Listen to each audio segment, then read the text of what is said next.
14 फरवरी Baba Saheb doctor Bhimrao Ambedkar ji के, माता भीमाबाई रामजी सकपाल जी के जन्म जयंती पर उन्हें कोटि कोटि नमन, प्रणाम, चरण बंदन और बहुजन समाज मूल निवासी को ढेर सारा बधाई। उनके साथ साथ 14 फरवरी 2019 में हमारे 44 जवान शहीद हुए भारतीय सेना को विनम्र अभिवादन। आज हम हमारे मुक्ति के दाता बाबा साहेब डॉक्टर भीमराव अंबेडकर जी के माता के उनके जीवन परिचय के बारे में आइए जानते हैं, जिसने इतना महान इंसान को जन्म दिया। आपसे अपील है कि वीडियो में अंत तक जरूर बने रहिएगा। तो चलिए वीडियो को शुरू करते हैं। KB अम्बेडकराइट यूट्यूब चैनल में आप सभी का स्वागत है। जय भीम। भीमाबाई का जन्म 14 फरवरी 1852 को महाराष्ट्र के ठाणे जिले के मुरवाड़ गांव में हुई थी। आगे चलकर इनका परिवार पनवेल के नजदीक उलवा बंदरगाह पर निवास करने गया और फिर कुछ दिनों बाद वह परिवार पनवेल जाकर बस गया। उनके पिता धर्म मुरवाड़कर ब्रिटिश सेना में सूबेदार मेजर के पद पर कार्यरत थे।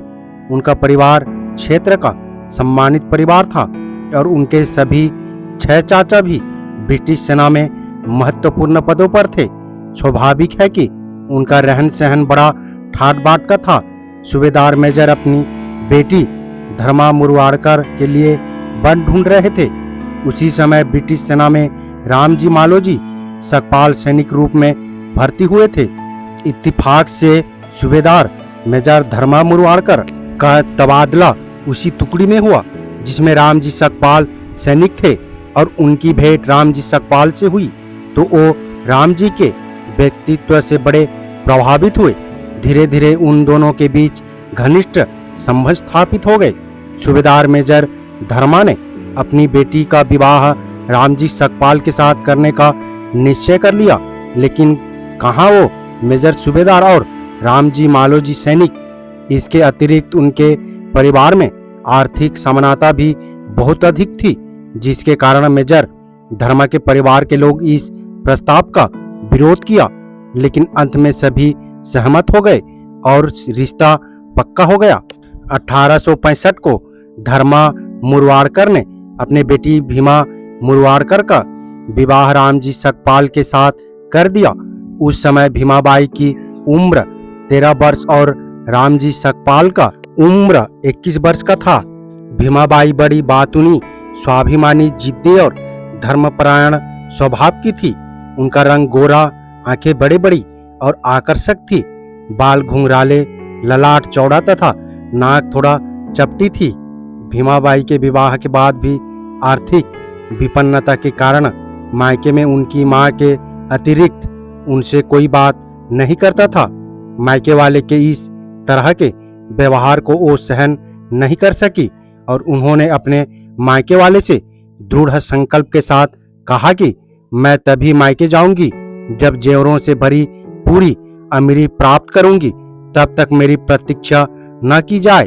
भीमाबाई के पति रामजी सकपाल कर्तव्यपरायण, उद्यमशील और खेल प्रेमी थे। वो क्रिकेट, फुटबॉल आदि खेलों में प्रवीण थे तथा उनकी उनमें अत्यधिक रुचि थी।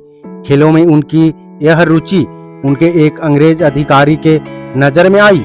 उसने ये सिफारिश की कि सैनिकों के स्कूल में शिक्षक के रूप में रामजी नियुक्ति की जाए। परिणाम स्वरूप पुणे के पतंजी टीचर्स ट्रेनिंग स्कूल में रामजी को शिक्षण प्रशिक्षण हेतु भेजा गया। अध्यापन पेशे की शिक्षा लेते समय उन्हें जो वेतन मिलता था उसमें से कुछ भाग वो अपनी पत्नी के लिए बंबई भेज देते थे। रामजी पुणे में और भीमाबाई बंबई में 2 स्वतंत्र घर होने के कारण आर्थिक परेशानियां शुरू हो गई। रामजी द्वारा भेजे गए पैसों से परिवार का चलना मुश्किल हो गया। भीमाबाई जीविका चलाने के लिए सांता क्रूज के सड़कों पर कंकड़ पत्थर पसारने का कार्य किया करती थी। अपनी व्यवहारिक बुद्धि के कारण वो रूखी सूखी में ही प्रसन्न रहती थी। पुणे के पतंजी टीचर्स ट्रेनिंग स्कूल की परीक्षा में उत्तीर्ण होकर रामजी अध्यापक बने और पदोन्नत होकर फौजी छावनी के स्कूल में प्रधान अध्यापक बने।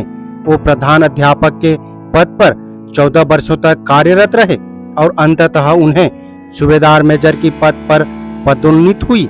साथ ही भीमाबाई का प्रण जो उन्होंने अपनी संपन्ना हेतु किया था वो भी पूरा हुआ। उनके परिवार को अब काफी प्रतिष्ठा प्राप्त हो चुकी थी। भीमाबाई अब अपने मायके आने जाने लगी थी। 1890 तक भीमाबाई और राम जी को 13 संतानें की प्राप्ति हुई थी, लेकिन उनमें से मात्र 6 ही जीवित रह पाई, जिनमें 2 पुत्र बलराम ओ आनंदराव तथा 4 पुत्रियां गंगाबाई, रमाबाई, मंजुला और तुलसी से संतानें बचपन में ही मर गई। इतने बच्चे की पैदाइश व्रत उपवास पूजा अर्चना अतिथि सत्कार तथा बच्चों के मृत्यु शोक के कारण भीमाबाई का स्वास्थ्य निरंतर गिरती गई। कई प्रकार के उपचार जारी थे, लेकिन उचित चिकित्सा न मिलने के कारण उनके स्वास्थ्य में अनुकूल सुधार नहीं हो पा रहा था, क्योंकि कोई वैद्य अछूत की चिकित्सा नहीं करता था। कई छावनियों में तबादला होने के बाद सूबेदार मेजर रामजी सकपाल का स्थानांतरण मध्य प्रदेश के महू जिले के लश्करी छावनी में स्थिर हो गया। महू की जलवायु भीमाबाई के अनुकूल सिद्ध हुई और उनके स्वास्थ्य में थोड़ा सुधार होना शुरू हुआ। महू में एक असाधारण घटना घटी। राम जी के एक चाचा बैरागी हो गए थे, जिनका काफी समय से पता नहीं था। संयोग से एक बार वो साधु जत्थे के साथ महू आ गए और राम जी के बहुत अन्यून विनय के बाद भी उनके घर तो नहीं गए, लेकिन उन्होंने राम जी को आशीर्वाद दिया कि अपने कर्तव्य से इतिहास पर चिरंतर छाप डालकर अपने वंश का नाम अमर करने वाला एक पुत्र तुम्हारे घर में पैदा होगा। फलीभूत हुआ और महू में ही 14 अप्रैल 1891 को 14ही संतान के रूप में भीमराव के रूप में अनमोल पुत्र रतन प्राप्त हुआ। सूबेदार मेजर रामजी सकपाल को भीमराव के जन्म के 1 वर्ष के अंदर ही एक बड़ी कठिनाई का सामना करना पड़ा। 1892 में ब्रिटिश सरकार ने ब्रिटिश सेना में महारों की भर्ती पर प्रतिबंध लगा दिया। परिणाम स्वरूप 1894 में राम जी को अनिवार्य सेनावृत्ति दे दी गई। उस समय भीमराव 2.5 वर्ष के थे। पेंशन के रूप में थोड़ी सी राशि मिलती थी, जिससे पूरे परिवार का भरण पोषण बड़ी कठिनाई से हो पाता था। इसलिए भीमाबाई को पुनः 12 मजदूरी कार्य के लिए निकलना पड़ता था। कठिन परिस्थितियों में राम जी ने अपने पैतृक गांव अंबाबाड़े जाने का निश्चय किया और पैतृक जमीन पर खेती करना प्रारंभ किया। जब भीमराव 5 वर्ष के हुए तो भीमाबाई अपने इस पुत्र का स्कूल में दाखिला के लिए प्रति राम जी पर दबाव बनाना शुरू किया। वो कहती, भीम अब बड़ा हो गया है, उसका अब दाखिला क्यों नहीं करवाते। अद्यापि गांव के समीप दापोली में सैनिक छावनी थी, लेकिन शिक्षा की कोई समुचित व्यवस्था न थी। अतः हारकर बड़े बेटे आनंदराव के साथ भीमराव का भी दाखिला दापोली के प्राथमिक स्कूल में करा दिया। छोटी सी पेंशन में 6 लोगों की पारिवारिक जिम्मेदारी संभालना संभव न था। अतः राम जी नौकरी के तलाश में थे, लेकिन वहां गांव में नौकरी नहीं मिल सकती थी और दापोली के अनुचित वातावरण और बच्चों की पढ़ाई को ध्यान में रखकर तथा नौकरी के लिए उन्होंने बंबई का रुख किया, जहां उन्हें कई नौकरी नहीं मिली। अतः वो सतारा आ गए और वहां उन्हें लोक निर्माण विभाग में स्टोर कीपर की नौकरी मिल गई। सतारा में सकपाल परिवार ने जीवन यापन करने का तरीका तो ढूंढ लिया, परंतु बच्चों के लिए समाज में घुलने मिलने की समस्या बड़ी खड़ी हो गई। भीमराव के भाई बहन तो जान चुके थे कि वो अछूत हैं और समाज के लोग उन्हें इज्जत नहीं देते, उनसे बचते हैं, लेकिन भीमराव के अबोध मन में इस बात का जरा सा भी आभास न था। जब वो घर के बाहर निकले तो दौड़कर सब बच्चों के साथ मिलजुल कर जाना चाहते थे, खेल रहे थे, बच्चों के झुंड में शामिल होकर खेलना चाहते थे। कोई बच्चा आगे आकर कहता कि तुम हमारे साथ नहीं खेल सकते, तुम अछूत हो, जा यहाँ से भाग जा। भीमराव रोते हुए घर चले आते। माँ पूछती क्या हुआ भीमा, तू रो क्यों रहा है? तो वो माँ से सिसकते हुए कहते, माँ मुझे कोई अपने साथ नहीं खिलाता, सब बच्चे मुझे भगा देते हैं और कहते हैं तुम अछूत हो। भीमाबाई को इसमें बड़ा दुख पहुंचता था। वो भीमराव को सीने से लगाते हुए कहती, वो ठीक कहते हैं, हम अछूत हैं, वो बड़ी जाति के बच्चे हैं, तू उनके साथ खेलने की जिद क्यों करता है, क्यों जाता है वहां? बेटा तू अपने भाई बहनों के साथ खेला कर। अब यहाँ बच्चे के स्कूल में दाखिला की समस्या बड़ी खड़ी हो गई। भीमाबाई अपने पति से कहती कि भीमराव का दाखिला किसी स्कूल में करा दो, उसकी पढ़ाई शुरू होने पर उसका ध्यान पढ़ाई लिखाई के ओर लगा रहेगा तो वह बड़े जाति के बच्चे के साथ खेलने की जिद नहीं करेगा। राम जी कुछ न कुछ बहाना बनाकर टाल देते, लेकिन एक दिन भीमाबाई के ज्यादा जोर देने पर उन्होंने बताया कि एक प्रधान आचार्य भीमा का अपने स्कूल में दाखिला इस शर्त पर कराने के लिए तैयार हो गया है कि बच्चा जूते रखने वाले स्थान पर बैठकर अध्ययन करेगा। वो सुनकर भीमाबाई ने अपना सिर पीट लिया। भगवान इतना अन्यायी नहीं हो सकता। अगले दिन भीमराव का दाखिला हो गया। वो अपने घर से टाट पट्टी लेकर जाते और जूते रखने के स्थान पर जगह बनाकर बैठ जाते। स्कूल जाने से पहले भीमाबाई ने भीमराव से बोली, एक बात याद रखना बेटा, हम लोग महार जाति के हैं और अछूत हैं, तुम समाज में बहुत अपमान सहना पड़ेगा, बड़ी घृणा झेलनी पड़ेगी, उसकी परवाह न करते हुए किसी से उलझना मत। तुम्हें पढ़ना है, बिना पढ़े कोई बड़ा आदमी नहीं बन सकता। जब तुम बड़े आदमी बन जाओगे तो समाज की इस गंदी को, रीति रिवाज को बदल डालना, यही मेरी इच्छा है। भीमराव पढ़ने में अत्यंत तीव्र बुद्धि के थे। जब राम जी भीमराव के स्कूल जाते तो प्रधान अध्यापक भीमराव की बड़ी तारीफ करते थे। घर आकर वो जब भीमाबाई को बताते तो भीमाबाई की आंखों में खुशी के आंसू आ जाते थे। राम जी नौकरी व घर का काम पूरी निष्ठा से कर रहे थे। इसी बीच सतारा जिले के खटाव तहसील में अकाल पड़ा।